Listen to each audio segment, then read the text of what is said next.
Hello दोस्तों, आज जो मैं आपको कहानी सुनाने जा रही हूँ ये कहानी है गुब्बारे वाली चुड़ैल की। तो चलिए दोस्तों देखते हैं गुब्बारे वाली चुड़ैल की कहानी।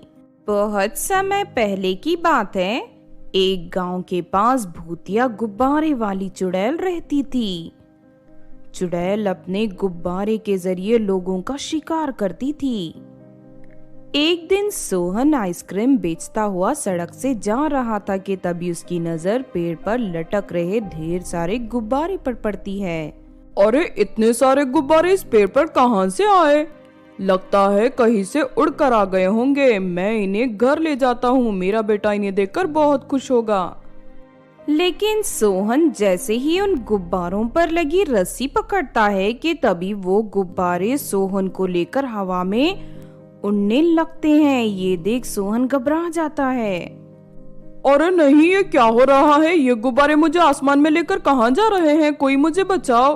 देखते ही देखते वो गुब्बारे सोहन को एक शमशान के पास ले जाते हैं। हे भगवान, ये मैं कहाँ गया? यहाँ तो चारों तरफ डरावनी आवाजें आ रही हैं। तभी अचानक सोहन के सामने गुब्बारे वाली चुड़ैल आ जाती है।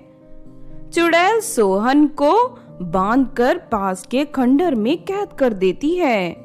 दूसरी तरफ वो गुब्बारे फिर से हवा में उड़कर वापस उसी पेड़ के ऊपर जाकर लटकने लगते हैं। फिर एक दिन चिंकी और मिंकी नाम की दो सहेलियां उस सड़क से जा रही थी कि तभी चिंकी की नजर पेड़ पर लटक रहे गुब्बारे पर पड़ती है। दूसरी तरफ मिंकी भी उन गुब्बारों को देख लेती है और दोनों सहेलियां दौड़कर गुब्बारे की रस्सी पकड़ लेते हैं। एक दूसरे से छीना झपटी करने लगते हैं। ए मिंकी, चल हट यहाँ से, इन गुब्बारों को मैंने पहले देखा है।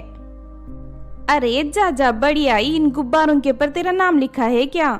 ये गुब्बारे तो मैं अपने घर ले जाकर रहूंगी। इस तरह दोनों सहेलियां आपस में झगड़ने लगती हैं, लेकिन तभी वो गुब्बारा दोनों को हवा में उड़ाकर शमशान की ओर ले जाने लगता है।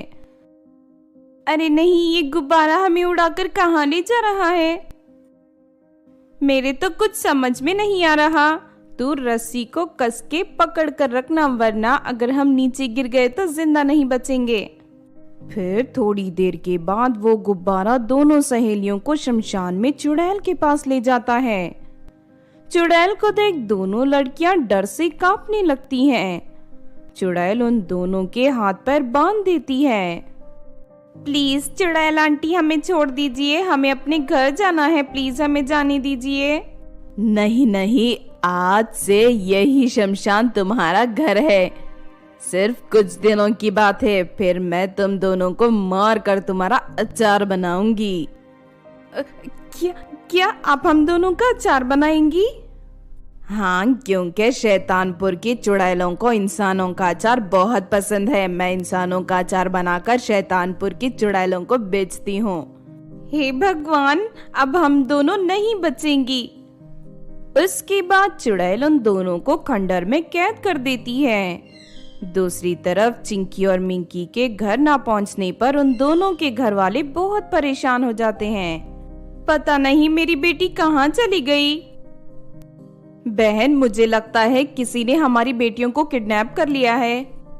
तभी वहाँ और भी लोग जमा हो जाते हैं। मुझे लगता है उस गुब्बारे वाली चुड़ैल ने तुम्हारी बेटियों का किडनैप किया है। मैंने सुना है वो इंसानों को मार कर उनका अचार बनाती है। ये सुनकर वहाँ मौजूद सभी लोग घबरा जाते हैं। अगर ऐसी बात है तो हमें किसी भी तरह चुड़ैल को मारना होगा, वरना वो सभी इंसानों को मार कर उनका अचार बना देगी। तभी प्रीति नाम की एक लड़की कहती है, देखो, मैं कई सालों से तांत्रिकों की कॉलेज में पढ़ाई कर रही थी।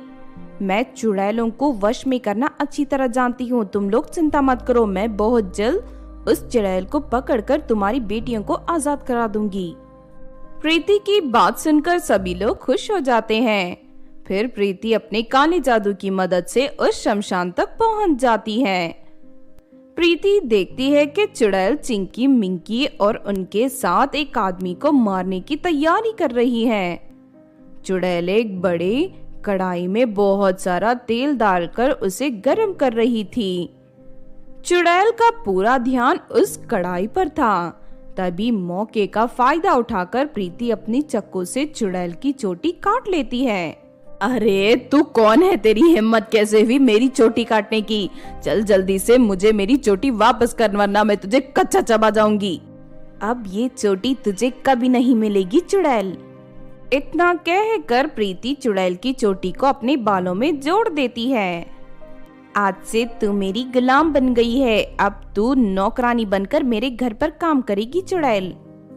उसके बाद प्रीति चिंकी मिंकी के साथ उस आदमी को भी आजाद करा देती है और उस चुड़ैल के गले में एक पट्टा डालकर उसे अपने घर ले जाती है और उसे नौकरानी की तरह काम कराने लगती है। तो आपने देखा दोस्तों गुब्बारे वाली चुड़ैल की कहानी।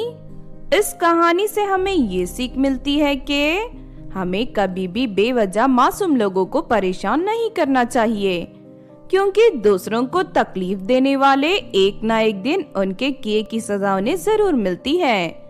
अगर ये कहानी आपको अच्छी लगी हो तो जरूर लाइक करें और हमारे चैनल छोटू टीवी को सब्सक्राइब भी कर लें। और हाँ दोस्तों, हमें कमेंट करके जरूर बताना कि आपको कहानी कैसी लगी।